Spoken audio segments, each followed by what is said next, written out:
Bismillahirrahmanirrahim.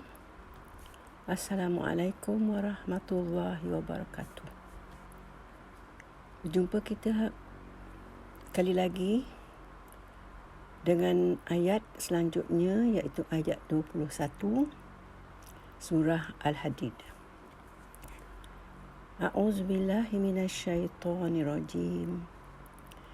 Sabiqu ila maghfiratin min rabbikum wa jannatin arduha ka'ardis samai wal ard uiddat lillazina amanu billahi wa rusulih zalika fadlullahi yu'tihi man yasha' wallahu zul fadlil azim.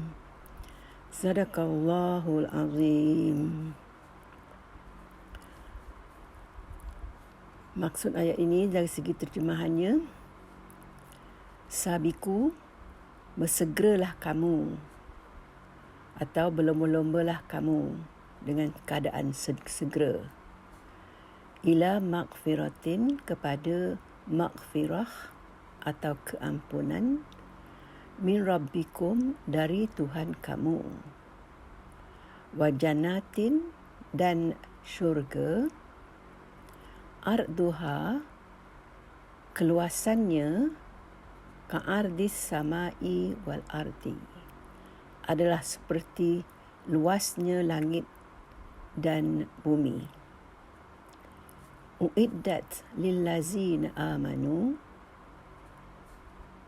disediakan bagi orang-orang yang mereka beriman kepada Allah wa rusulihi, dan para rasul-rasulnya.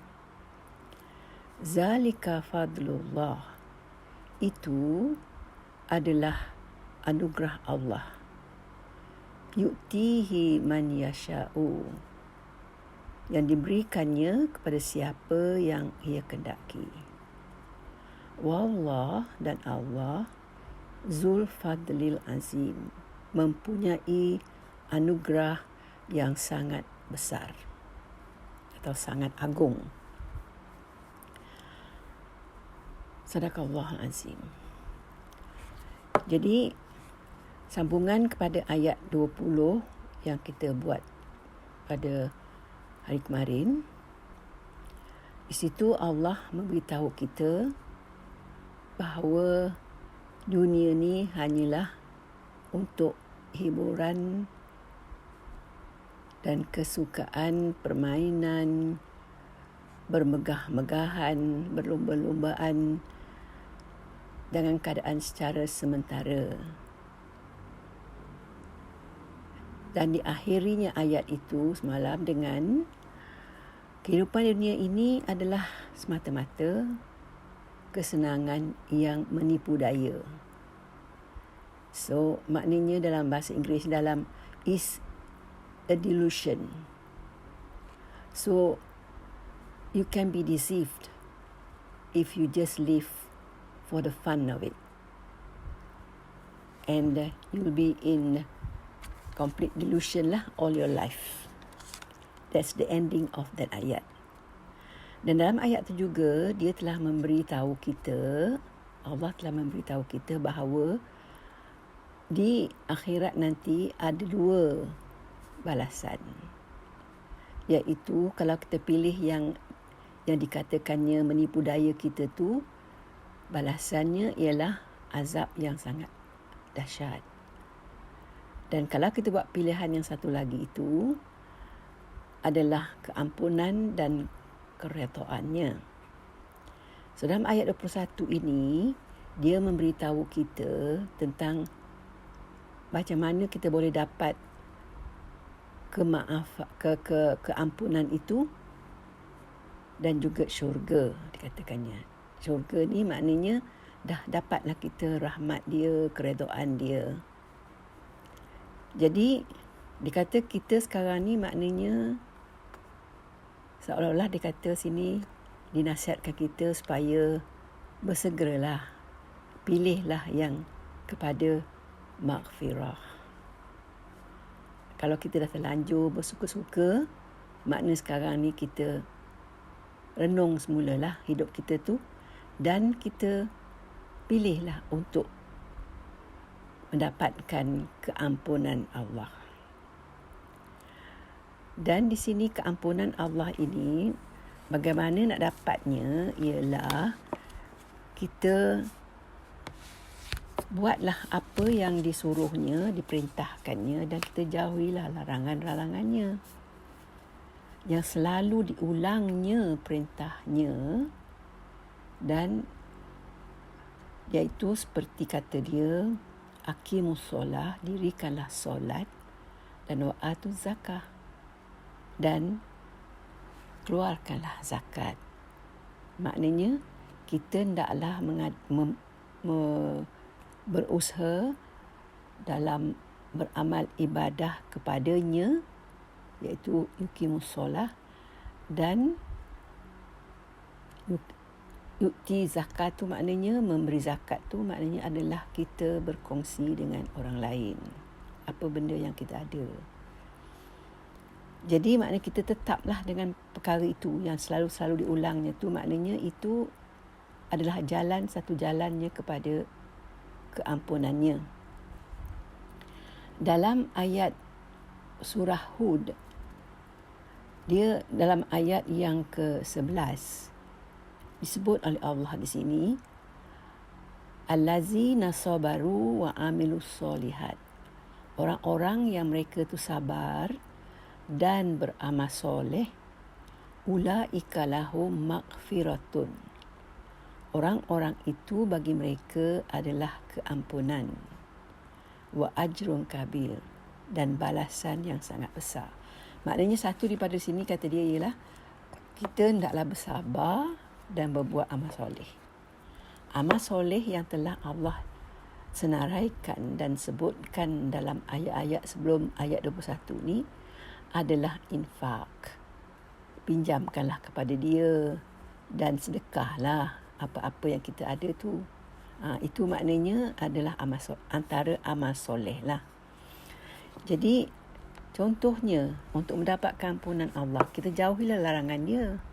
Misal dia kata, jangan kita derhaka kepada ibu bapa. Jangan kita tidak hormat pada ibu bapa. Jadi kalau kita melakukan perkara-perkara yang ingkar kepada ibu bapa, tak dapatlah maghfirah tu. Dan juga dikata kita mestilah menunaikan hutang-hutang kita sebelum kita mati. Maka maknanya situ, kalau kita tak bayar hutang kita, kita tak dapatlah maghfirah. Jadi ada juga larangan-larangan dia tu yang kita harus perhatikan dan kita cuba elakkan, dan kalau kita dah terlanjur, kita perbaiki untuk mendapatkan maghfirah ni. Jadi di sini maknanya bersegeralah kita untuk mendapatkan maghfirah. Dan seterusnya kata dia, dapat juga syurga yang sangat luas. Dia hanya bayangkan di sini macam keluasan langit dan bumi. Ini yang boleh kita seolah anggarkanlah bila kita melihatnya. Tapi sebenarnya boleh jadi lebih luas daripada itu. Seluas-luasnya lah yang tak boleh kita nak bayangkan tentang keluasannya.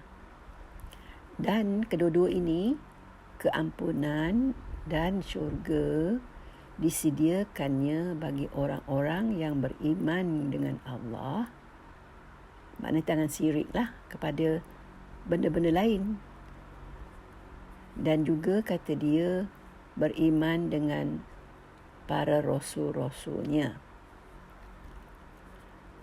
Beriman dengan Allah sini maknanya kita mestilah tidak menyekutukannya. Apa yang tersebut sebagai la ilaha illallah. Hanya Allah yang kita sembah.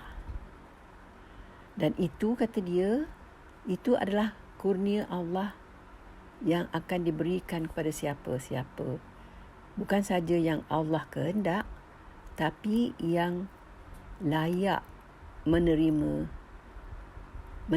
keampunan dan mendapatkan syurga. Allah akan beri siapa yang dikehendaki dan juga siapa yang layak untuk mendapatkan keampunan dan syurga itu.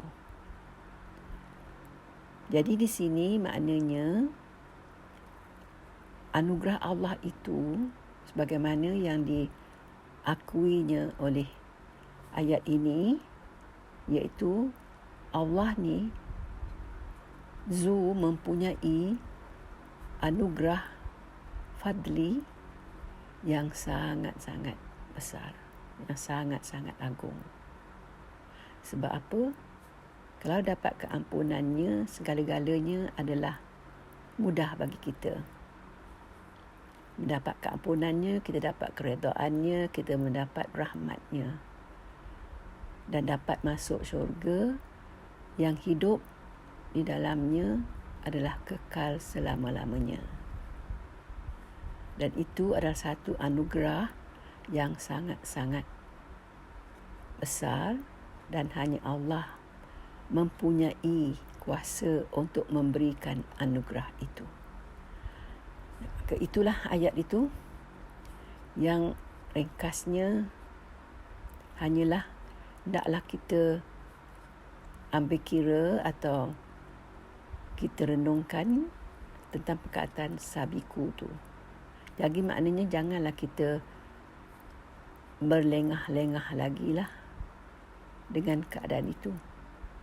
Seperti dalam ayat 16 yang Allah katakan, bilalah lagi hendak mula khusyuk untuk mengingati Allah. Jadi maknanya janganlah sampai Allah bertanya bila lagi. Jadi maknanya segeralah kita berusaha kepada maghfirah ni.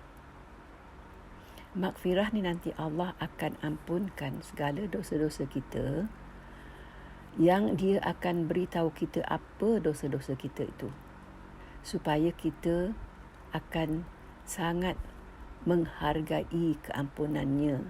Setelah kita dengar, akan diberitahu bahawa banyaknya kesilapan dan kesalahan yang kita perlu mendapatkan keampunan itu.